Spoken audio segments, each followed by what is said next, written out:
talked about the benefits of Dhamma and of practicing Dhamma. This time, we'd like to talk about the Dhamma itself. Obviously, these two things are connected. First, we talk about the benefits of Dhamma in order to get you a bit interested in it. And then now we'll talk about the Dhamma and the practice of it. We have to use this ancient Indian word Dhamma or Dhamma, or in Sanskrit Dharma. It's quite difficult to translate into English. There aren't really any acceptable terms available, and so we can't avoid using the original word, even though it comes from a language unfamiliar to us. Even in Thai, it's impossible to avoid using this word. The Thais just pronounce it in their own way, Dhamma or Tham, but still have to use this old Indian word. There are various translations used in Thai, but none of them are able to capture the full meaning of the word Dhamma. And so, in the end, we have to get familiar with this word and learn about it in the old language. Literally, the word Dhamma comes from the word to bear in the sense of to support or to carry. So Dhamma means to bear, or more specifically is the thing that can bear itself, can uphold itself, can support itself. This is what we call Dhamma. And also, the Dhamma not only bears or supports itself, it can also bear, uphold those who follow it, those who practice it. So the meaning of the word Dhamma is that which can bear itself, support itself, maintain itself, and that can bear, support, and maintain those who live according to it, who practice it. So Dhamma means that which can bear, support. Now, if you know of any word in English or German or French or whatever of the other languages that can express this meaning in full, then please let us know. But until we can find such a word, we'll have to use the word Dhamma itself. Now, when we use this Thai word Song Wai, which I'm translating to bear, to support, when we use this, we can use it in two ways. The first is to bear, to carry, to maintain from death, meaning to prevent, to support one so that one survives physically. This is the first aspect. The other is to bear or to maintain one free of dukkha, free of suffering and misery. This is the second meaning. So when we talk about bearing or maintaining, it has these two aspects: maintaining one above death, and the other maintaining one above dukkha. We can sometimes even use the word to save. Dhamma is that which saves us from, on one hand, death, and on the other hand, Dhamma is that which saves us from suffering, from misery, from dukkha. Now, when we've talked about this meaning to bear, we've talked actually just about the benefits, the value, or the advantage of the word Dhamma. We haven't really talked about what it is itself, what really is Dhamma. When we talk about Song Wai, or to bear itself or to maintain itself, we can actually talk about everything All the things that fill up the universe, all the things that fill up our lives are Dhamma. Dhamma in the sense that all these things, whether they're subject to causes and conditions or beyond causes and conditions, all these things maintain themselves or exist in one way or another.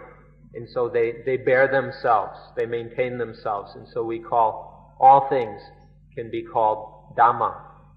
Some things maintain themselves, bear themselves, dependent on causes and conditions. And so they're Dhammas that bear themselves according to causes and conditions. They have an existence dependent on causes and conditions. But then there's also something which bears itself, maintains itself above and beyond causes and conditions. And so this is another kind or way of bearing itself. Some things in maintaining themselves or existing would be a simple way of saying it. In their existence, they exist subject to constant change, constant flux. And so this bearing of itself is one that is an existence of constant change. Their fundamental nature is one of constant change. But then there's this other thing that is beyond causes and conditions. And so it bears itself in a way that is not subject to change. And so its fundamental nature is that of non-change. And so whether we talk about phenomena, those things subject to causes and conditions that are constantly changing, or the noumenon, that which is beyond causes and conditions, all of these things can be called Dhamma, because one way or another they bear themselves, they maintain themselves.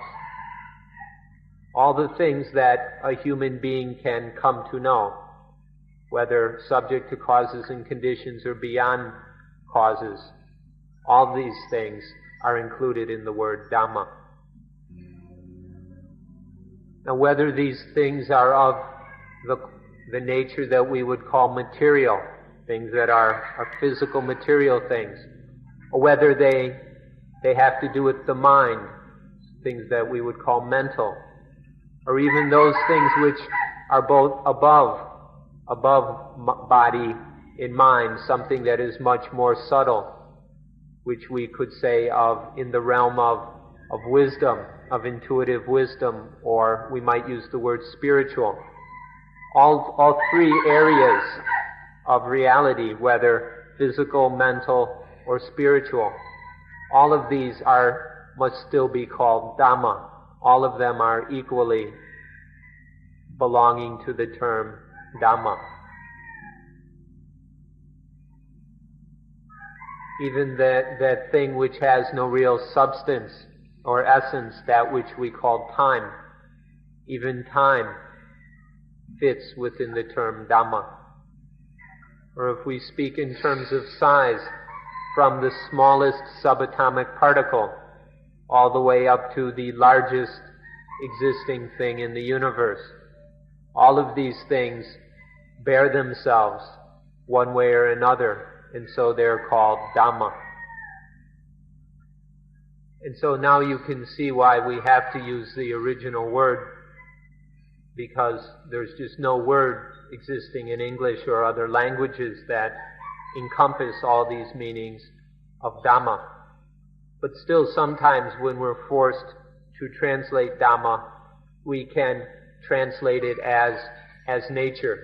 Now, obviously, the word nature doesn't capture all the significance of Dhamma, but if we're forced to use it, we can use it, although, of course, there are some people who give a very limited sense to the word nature. But if we understand nature properly, then it at least is it's a halfway decent translation of Dhamma.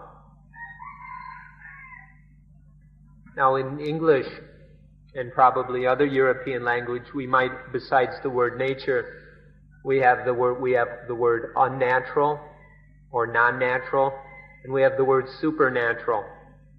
But in the old Indian languages, none of these words exist. There is just this one word, Dhamma, and it would include everything that in English that is called nature, or unnatural, or even supernatural. In Dhamma, all of this is natural, or Dhamma. Now, if you can see that everything is just nature, or Dhamma, then you'll see that there's nothing anywhere that is a soul, or an ego, or any permanent self-existing entity. You'll see that there are no such things. You just can't find any such a thing. Everything that exists, everything that bears itself is nature, is Dhamma.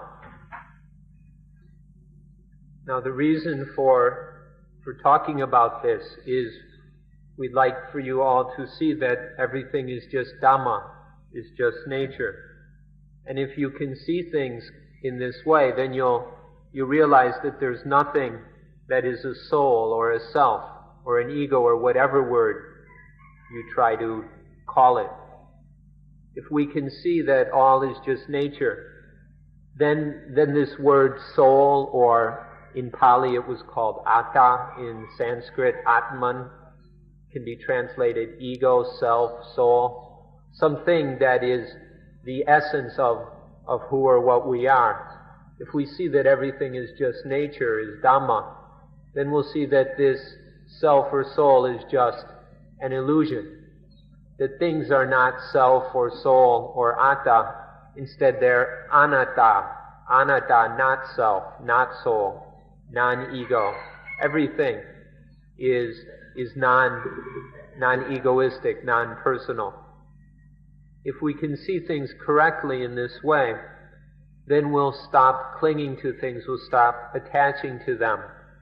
And then when we seize this clinging and grabbing and attaching, then there is a very wonderful benefit that arises.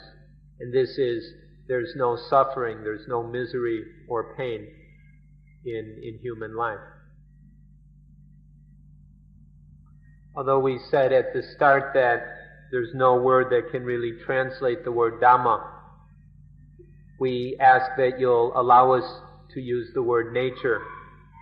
We can't find anything better, any other translation better than the word nature. Nature, as most people understand it, may not completely explain the word Dhamma. So let's say that we'll use it with a special meaning.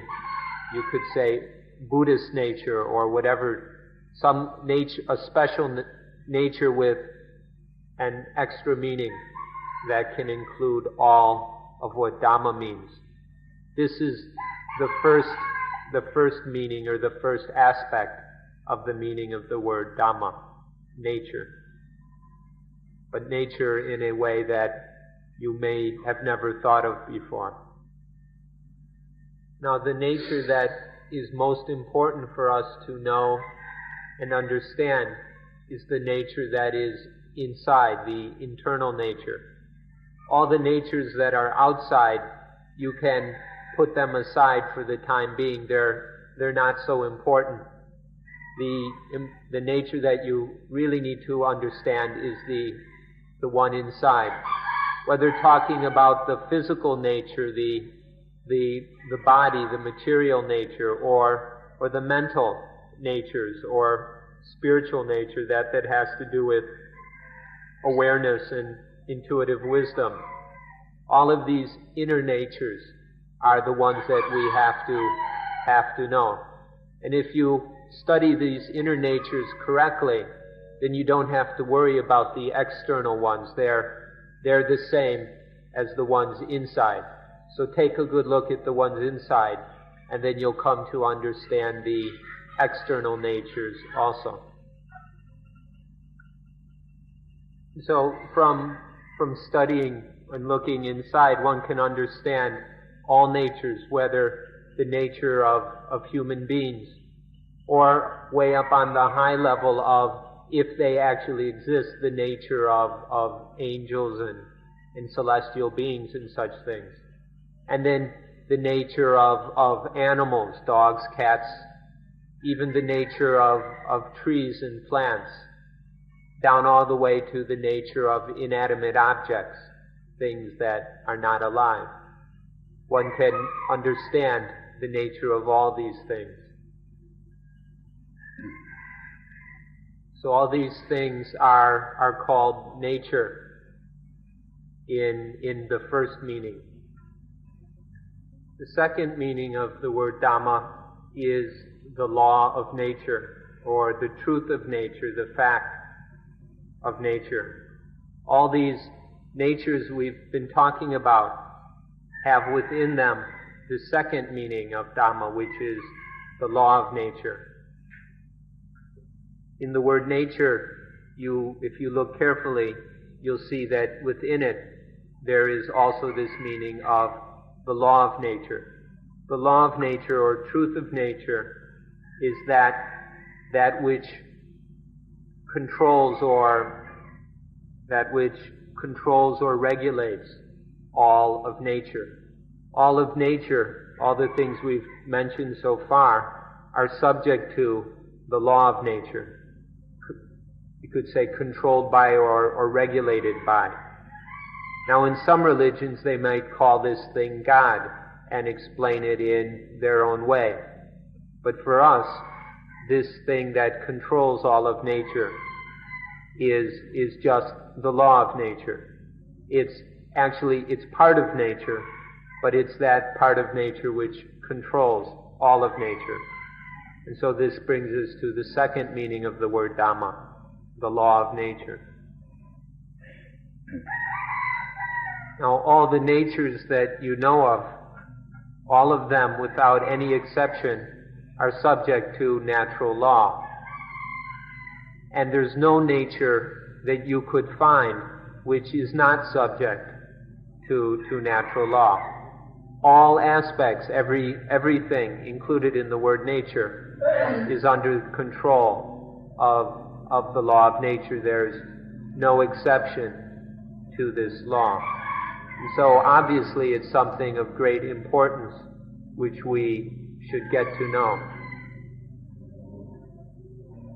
And so when there are all these natures which are without exception subject to the law of nature, this gives us the third meaning of the word Dhamma, which is duty.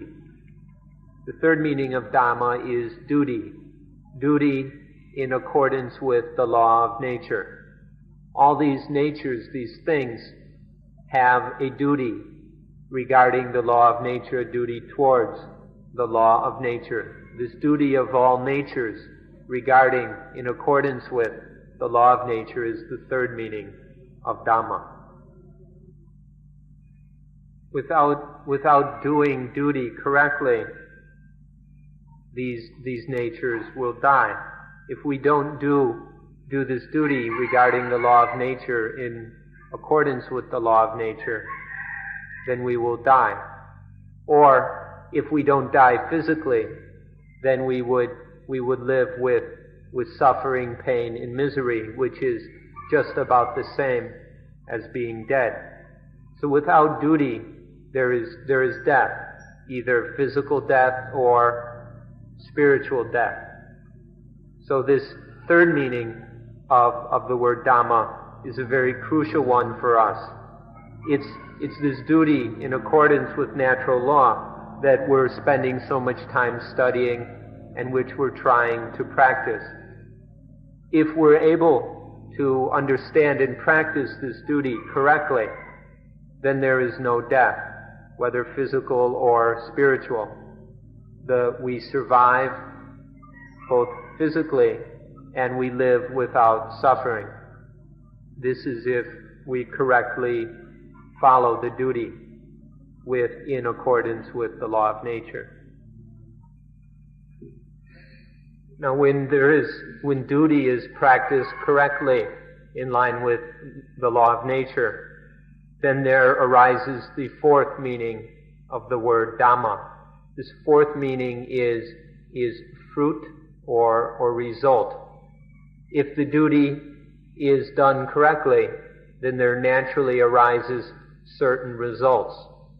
And then we can take the opportunity to accept these fruits of performing the duty correctly. And this brings us to the fourth meaning of the word Dhamma. Just do that duty correctly, and certain results will occur. You can call them advantages or benefits or value or whatever, but these are just the natural results of doing the duty according to the law of nature. These fruits or results are the fourth meaning of the word Dhamma. Anapanasati, which we're practicing here, this mindfulness with breathing, is essentially the duty, the third meaning of Dhamma, which we've talked about. Through doing this duty, through practicing anapanasati, then there arises the fourth meaning. There will be certain results, certain natural fruits that occur from practicing correctly.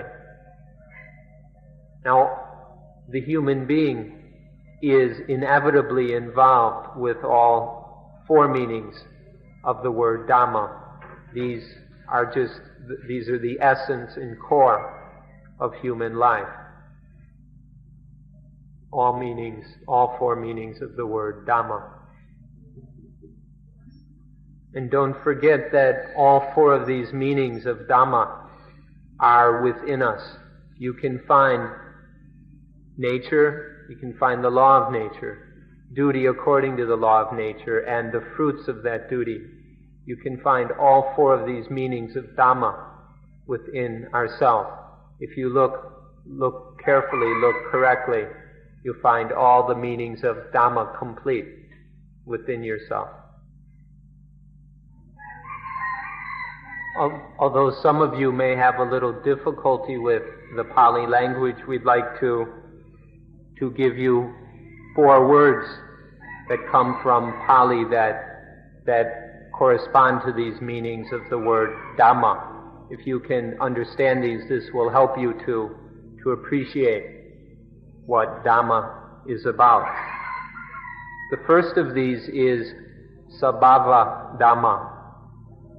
This refers to nature, to all things. Sa means self. Bhava means existing. So, self-existing things, all these things which exist by themselves, which bear themselves. This is what we call nature. Sabhava Dhamma is the Pali word for the first meaning.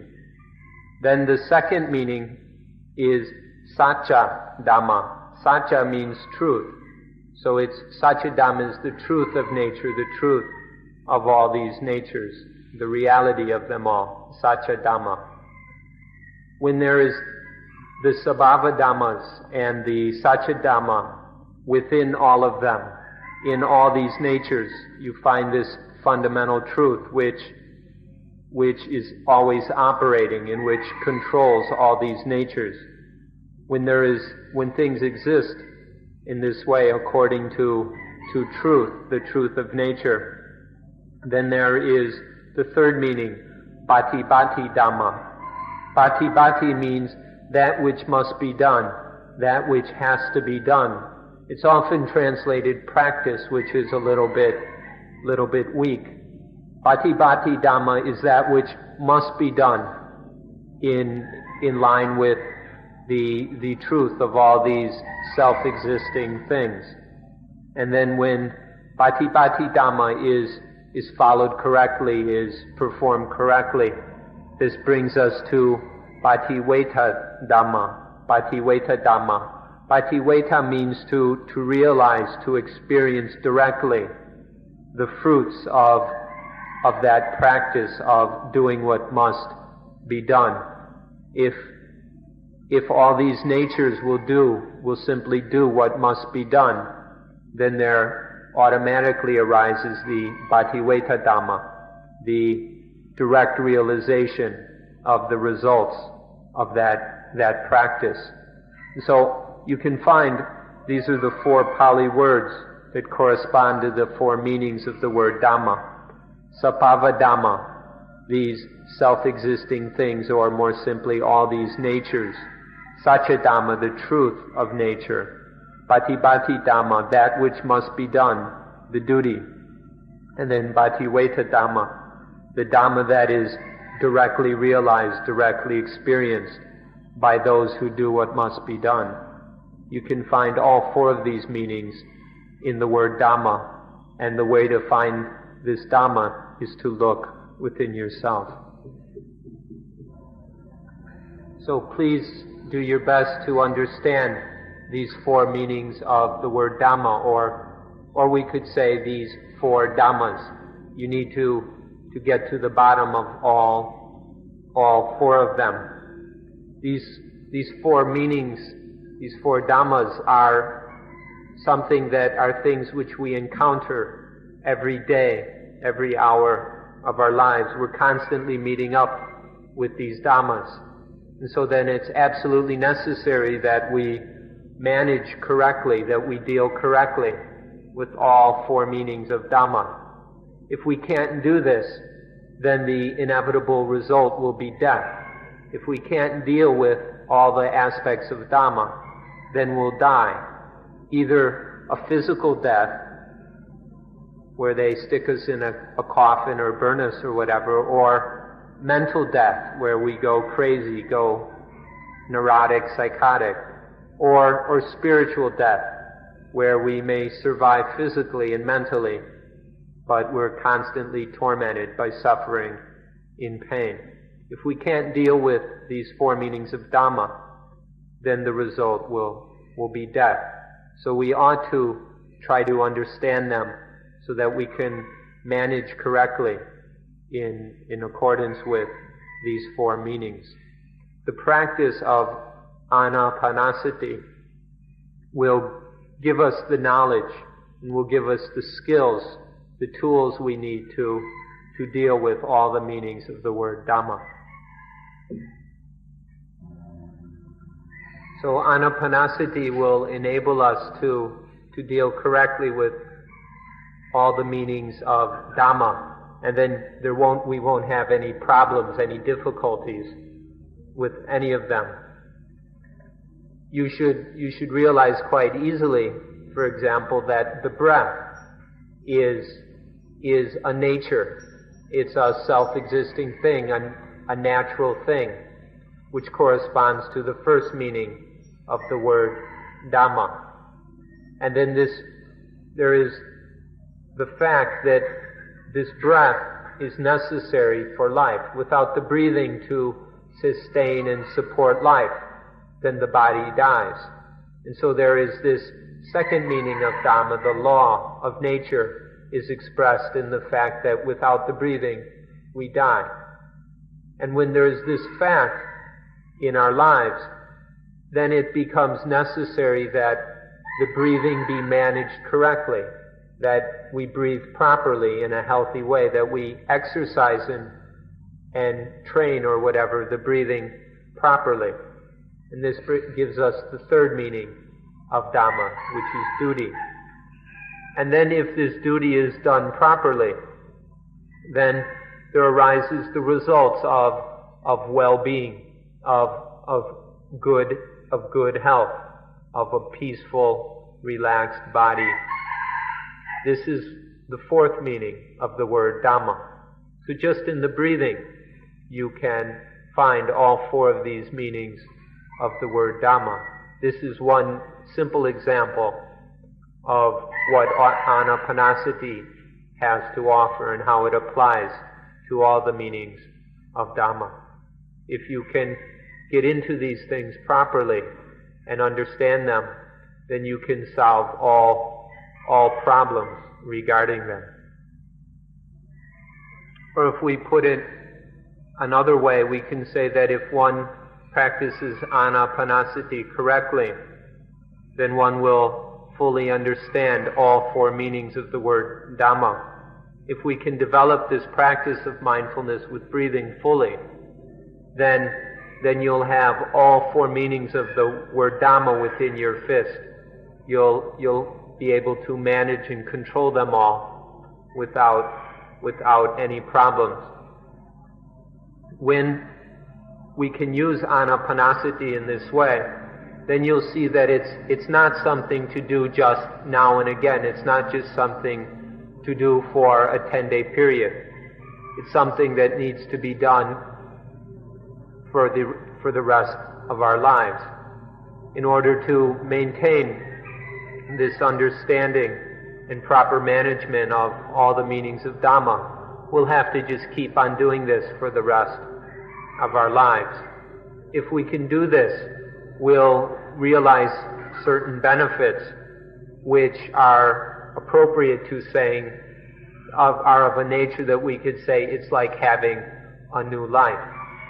Through using mindfulness with breathing to deal with all the meanings of the word nature correctly, it'll be like having a new life. There won't be any problems, any difficulties, any pains left anymore. And so we can call it a new life. And so this is why we should give special attention to learning what we need to do and how to do it regarding all the meanings of the word Dhamma. And then learn how to use anapanasati to do so successfully. There's one more thing that you should know right from this moment. Although it may be a while until you fully understand this, we should tell you right from the start that all of the meanings of the word Dhamma have nothing to do with positive or negative. There's nothing positive or negative regarding any of these meanings of the word Dhamma. Now, people are a bit foolish, and so they go around judging this or evaluating this as positive and that is negative. This is something that people assume themselves, that human beings make up for themselves. But in each of these Dhammas, there's nothing about them that has either a positive or a negative character. People like to say that the fruits of doing the duty according to the law of nature, people like to say that this is positive.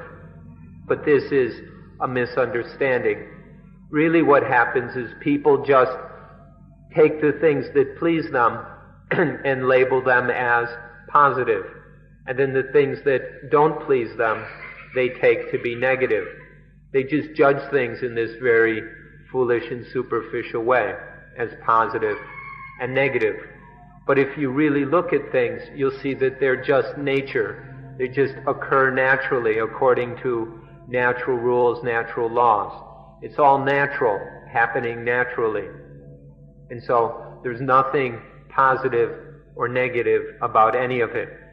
But if we go around judging according to our preferences and prejudices, then we start to see things as positive and negative. And then we grab onto them, we cling to them. And then this is the cause of all kinds of pain and suffering in our lives. If we just look more carefully and see that there's nothing positive or negative about any of these Dhammas, then there wouldn't be any problems. This is something to take interest in from the very start. If we can practice anapanasati with this kind of understanding, then we'll have a very successful practice. So we should look very carefully into ourselves and see what's going on there. Are we, in fact, still infatuated with what we take to be positive and negative? Are we still clinging onto things foolishly as positive and negative, good and bad, or what have you? If we are, then we'll have all kinds of problems, and our practice of Dhamma will not go on very successfully. If we're still judging things according to what pleases us and displeases us, taking this to be positive and that to be negative, then we won't have any freedom within ourselves. If we're looking on things as positive and negative, as good and bad, as desirable or undesirable, then we'll be always at their mercy. We'll be slaves to them. We won't have any true freedom within ourselves. With all this positivism and negativism, we'll be constantly blindly reacting to things. We'll be just little robots reacting constantly without any real freedom. When there's this slavery to things in this way, in this lack of freedom, then there's tremendous pain and suffering in life. And so we need to, but if we can understand that instead of all that positive and negative that we foolishly assume to exist, if we see that in reality none of that is there, if we can use anapanasati to lead to an understanding of these four meanings of Dhamma, then we can use that knowledge to knock away, to chase away any meaning of the word positive or the word negative. And then when we're free of the power of the meanings of positive and negative, good and bad, winning and losing, getting and whatever, when none of these have any power over us, then there's no problems, and then there is true freedom. If we're still indulging in positive and negative and getting caught up with these preferences of ours, then there's nothing that really can help us. We'll constantly be slaves to all these things. And so then they'll be able to make us laugh and cry. We won't have any control over that. We'll be laughing and crying. Or these positive and negative things can make us glad, they can make us sad. And there's no real freedom in this. We just blindly react to all these things. However, through understanding Dhamma, instead of all this blind reacting, this gladness and sadness, laughing and crying, we can just stay normal, ordinary, regular. And in this normalcy there is complete freedom. This is the result of practicing and understanding Dhamma, of getting to Dhamma. And then we can use this Dhamma to stay normal, to stay regular, instead of getting caught up in all this positive and negative. This Dhamma that we're talking about right now is a very special one, and there's a special word to describe it. It's called adhammayata. Adhammayata. You've probably never heard of this word before, and though it'll take you a while till you fully understand it, or some of you will never understand it unless you really investigate it. We'd like you to hear it now so you can work on it. The word adhammayata, it represents that state or condition of the mind where nothing positive or negative can influence it, where there's nothing positive or negative to have any power over the mind. This condition of the mind we call adhammayata. Adhammayata. This understanding that leads to adhammayata is what we're doing here. This is what it's all about. Some of you, maybe you're not interested in this. Some of you maybe still think that all this positive and negative is something desirable and worthwhile.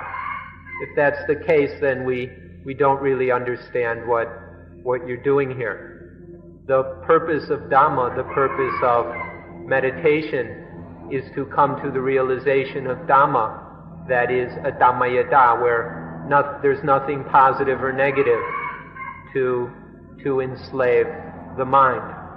If this doesn't interest you, then there's probably no real need for you to be here. If you don't care about this freedom, this peace that comes with adhammayata, with the normal, natural mind, then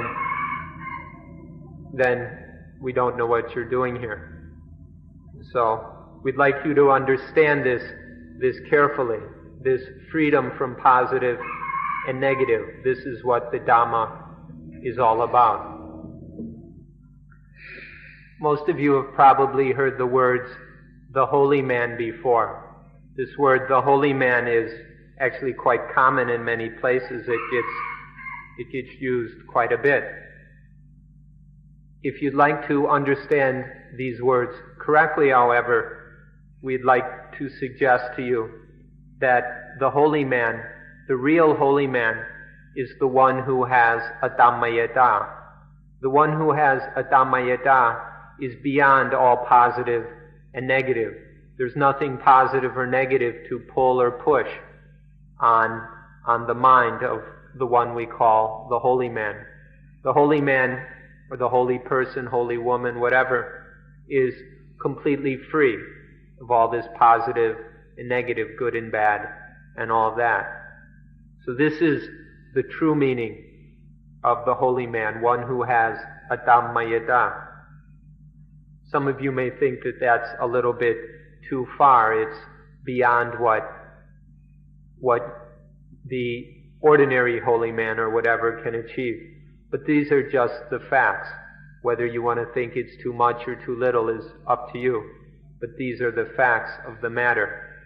And once we can understand this, there remains just that we follow in the footsteps of the true holy ones. And through following their footsteps, we can come to that condition, the condition of having a Dhammayata, being beyond positive and negative. This is the benefit of understanding the words, the holy man or the holy ones, correctly. Now, we're just ordinary commoners, we're just common people, and we're still trapped under the power of positive and negative. So something positive comes by and we fall in love with it, or something negative comes by and we hate it, we get angry or afraid of it. This is how it is for the ordinary common people. We get what we want and it makes us happy. We lose something that we like and it makes us sad. We go to maybe some exciting gymnastics show or the circus or a movie, and it excites us, it makes us glad, it makes us laugh. Or we see a corpse and it depresses us, it makes us morose and sad. This is how it is for ordinary commoners, constantly being knocked around by positive and negative, blindly reacting, constantly getting glad and sad over all these things, just gladness and sadness back and forth, laughing and crying all the time for the ordinary commoner. If we've begun to see that this is the state of our own lives, and maybe started to get a little tired of it, a little bit bored with all this wasted time and energy, then we start to look for a way out of it. And then we'll start to appreciate the Dhamma, which is the way out, the only way of getting out of all this entrapment, all this slavery. And then when we start to appreciate that the Dhamma is that which is beyond the positive and negative, it has nothing to do with positive or negative, good or bad, then we can see the power in it, the ability in the Dhamma to free us, to liberate us. These are the facts of the matter. Now, whether you like this or not is something else. But the way things work, all these people laughing and crying, getting glad, getting sad, that's one thing. But if one wants to understand the facts, then it comes down to Dhamma, and the Dhamma has nothing to do with positive or negative. You may not like this, it may not make you happy, it may not excite you, but this is just the way things are. If you don't like it, that's up to you. You're free to like it or dislike it. But we'd like you to understand the fact. There's a word that most of you probably won't like, but it's worth talking about anyway. This is the word still. The word still or stillness. This is something that people aren't very interested in anymore, but that's their own problem.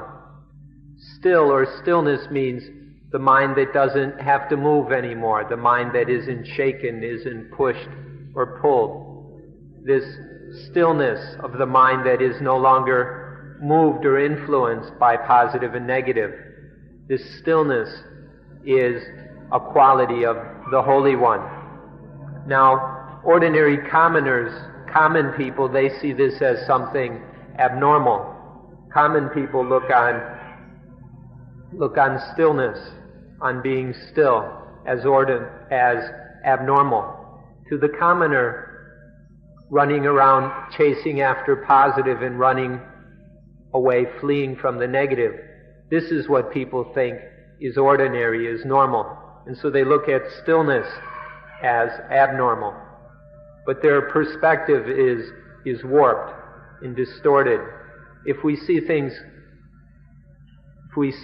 carefully, we'll see that in fact the stillness is what is ordinary. If we look deep into our own hearts, we'll see that the stillness is what is normal, and that all that chasing after the positive and running from the negative, that's what's abnormal, is what is neurotic and crazy. And so this stillness, this quality of the Holy One, this is what's truly normal.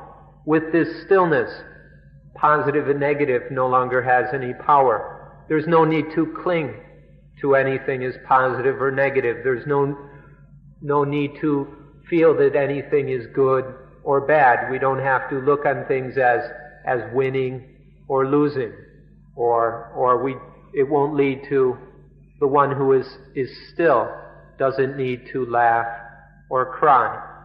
With this stillness, one finds true freedom. And so you may not like it. That's your own business. But the fact of the matter is like this, so we feel it's our duty to let you know about it.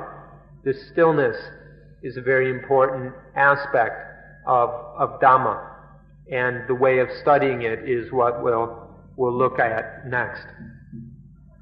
I've been asked to explain things a little bit further. The word still for people might be a little bit frightening, and so a word that might be more easier for you to understand is the word equilibrium. Equilibrium or balance, even-mindedness. This is what we mean by stillness. The mind that is out of balance is the one that's being pulled around, knocked around by positive and negative, by good and bad. But the Holy One has a mind that's completely balanced, has a perfect equilibrium, where these positive and negative ideas or attachments have no power over it. So, if you can understand what we mean by equilibrium, then you'll understand what the mind of the Holy One is like, and you'll have a better understanding of what we're practicing for. When we see a beautiful woman or a handsome man walking towards us, it's possible to have equilibrium. Or when seeing a corpse, a rotting corpse, it's also possible to have equilibrium. But the commoner can't do that. The commoner is judging things as positive and negative and leading to desires and envy and fear and worry and everything. This is because the commoner loses that equilibrium. That equilibrium's there, it's fundamental at the core of the heart. But the commoner can't keep that equilibrium, is always being pulled out of it. And when this equilibrium, this balance is lost, then the mind falls into positive and negative, good and bad, laughing and crying. The natural wisdom of the mind is lost. The awareness, the alertness, the carefulness, the balance, the freedom in life, all these are lost when we lose this, if this equilibrium is lost. But if we can maintain that equilibrium, then it's possible to understand what's taking place, to see the causes and conditions that are working themselves out, and it's possible to act wisely, to respond correctly in a healthy way to whatever's taking place. All this is possible if this equilibrium can be maintained. And then there is a stillness, a peacefulness in the mind. We ought to be very interested in protecting, maintaining this equilibrium. If we have need of activeness of mind, then it's absolutely necessary to maintain this equilibrium. If the equilibrium is lost, then we get dragged off into the positive and negative, and all kinds of energy and alertness are wasted. But by maintaining the equilibrium, then the mind can be incredibly active. It has tremendous power and strength.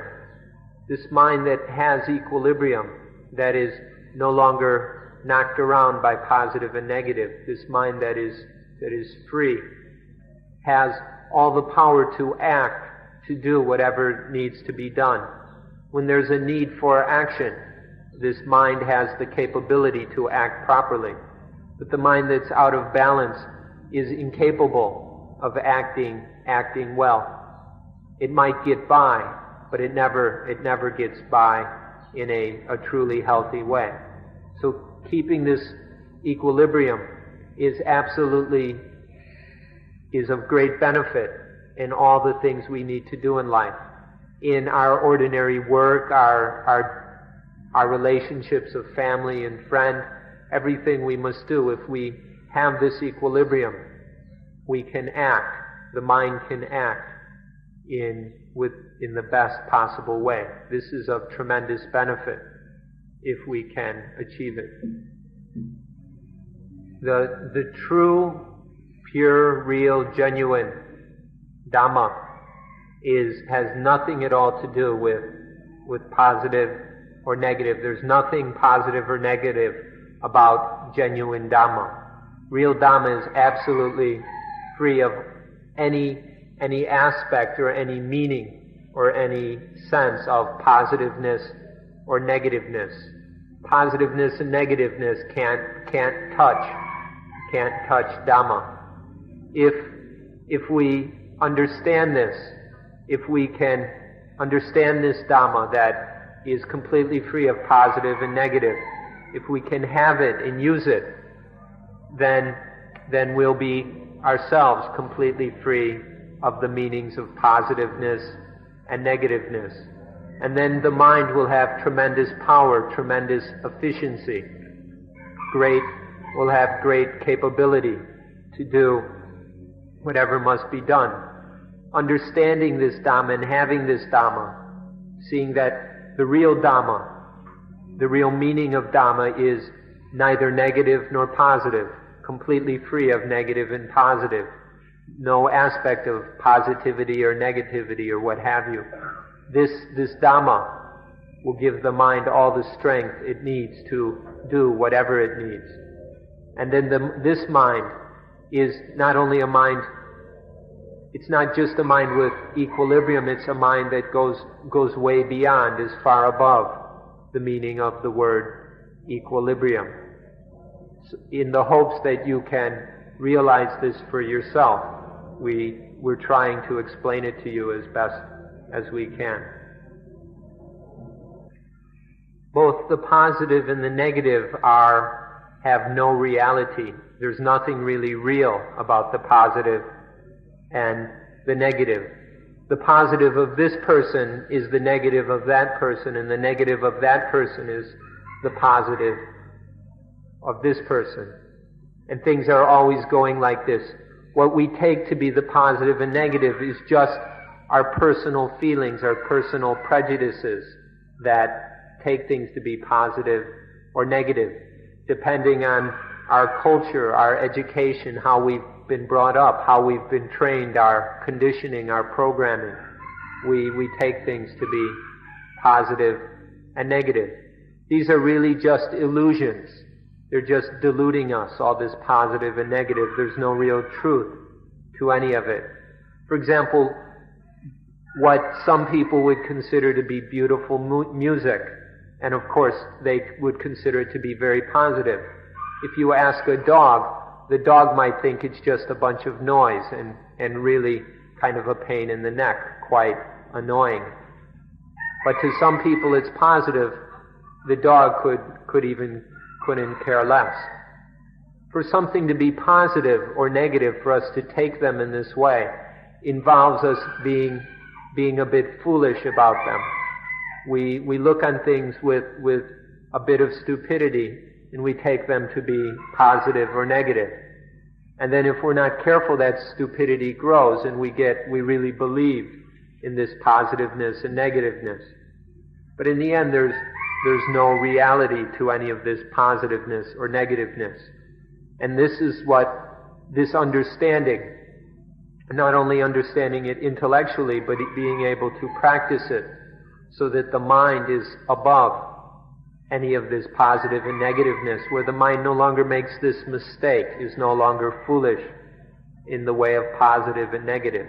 This is what the Dhamma is all about. This is why we invite you, encourage you, urge you to take an interest in Dhamma, to practice Dhamma, to see how it can really free your lives.